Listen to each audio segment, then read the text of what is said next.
अन्नदाताओं, आज मैं श्रीमुख किसान चैनल के माध्यम से आपको बैक्टीरियल ब्लाइट ऑफ पैडी के बारे में बताऊंगा।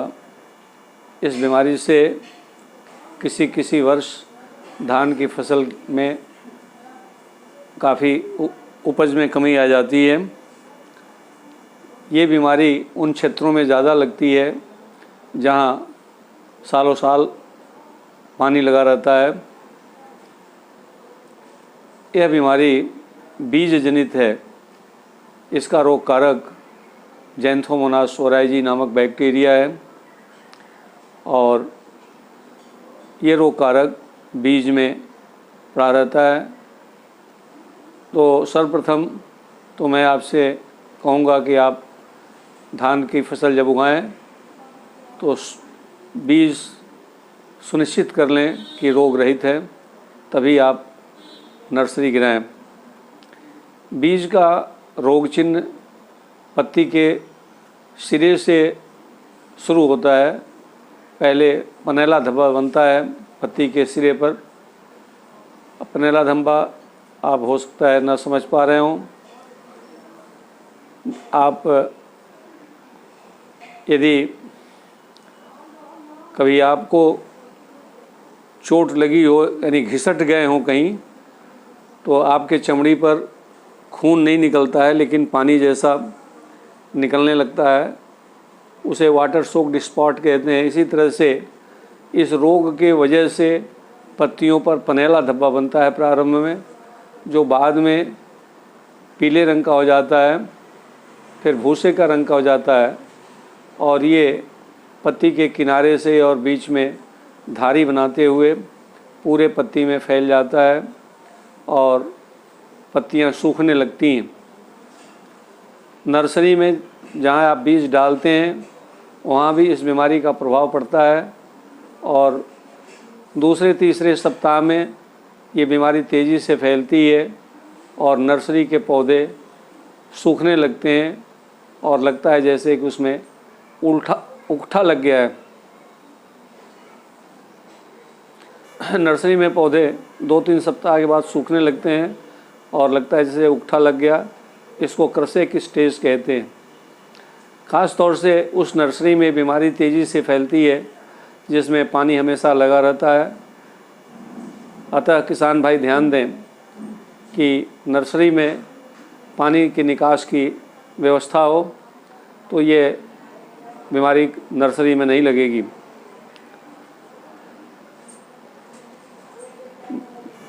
पत्ती से एक रसीला द्रव निकलता है जो बाद में पीले रंग का हो जाता है और पत्ती पर चिपका रहता है। ये बैक्टीरियल लूजिंग कहते हैं इसे। इस रस में बैक्टीरिया अधिक मात्रा में होते हैं और पानी में घुलकर ये पानी के द्वारा और हवा के द्वारा, जो हवा के साथ बारिश होती है उसके द्वारा एक पौधे से दूसरे पौधे तक और एक खेत से दूसरे खेत तक ये पहुंच जाते हैं।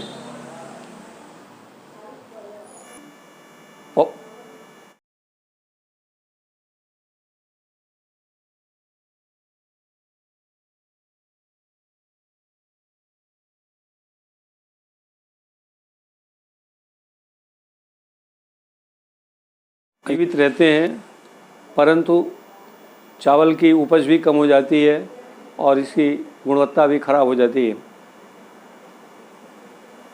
बैक्टीरिया धान के अलावा धान के साथ उगने वाले खरपतवारों पर भी रोग उत्पन्न करते हैं, उस पर जीवित रहते हैं, उनके द्वारा भी ये फैलता रहता है। धान के पौधे के अलावा धान के साथ उगने वाले खरपतवारों पर भी इस बैक्टीरिया का प्रभाव पड़ता है। बैक्टीरिया उन खरपतवारों पर भी जीवित रहते हैं, वहाँ भी इनकी संख्या बढ़ती है और वहाँ से भी बीमारी फैलती है। धान के बीज के साथ तो रहते ही हैं, ये पुआल में भी रहते हैं। कुछ समय के लिए ये पानी में भी जीवित रहते हैं तथा बहुत थोड़े समय के लिए भूमि में भी जीवित रहते हैं। किसान भाइयों, अब इस बीमारी के रोकथाम के लिए मैं कुछ उपाय आपको बताने जा रहा हूँ। आप इसे ध्यानपूर्वक सुनें। इस बीमारी के रोकथाम के लिए रोग मुक्त बीज का चयन करें और उसे उगाएं। अदम वाली खाद न दें।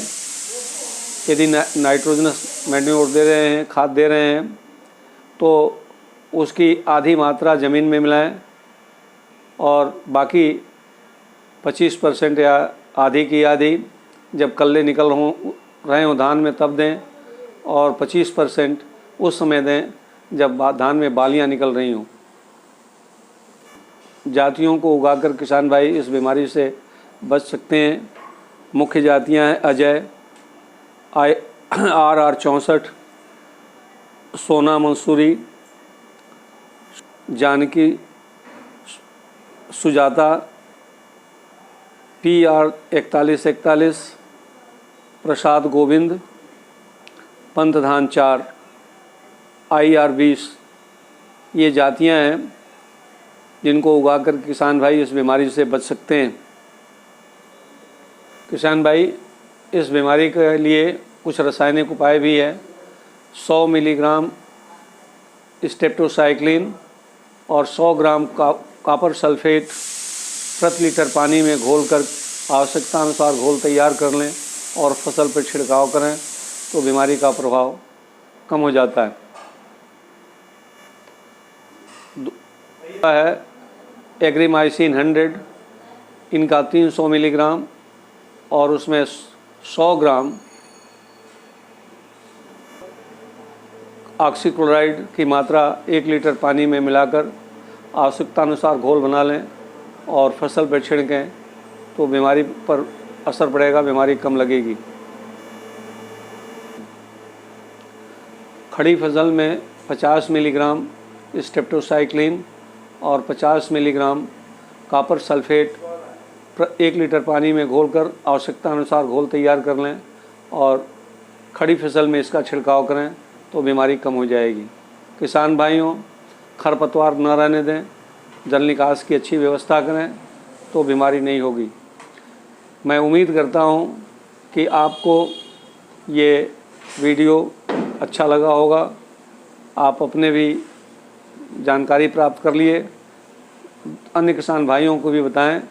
अच्छा लगा हो तो सब्सक्राइब करें, शेयर करें और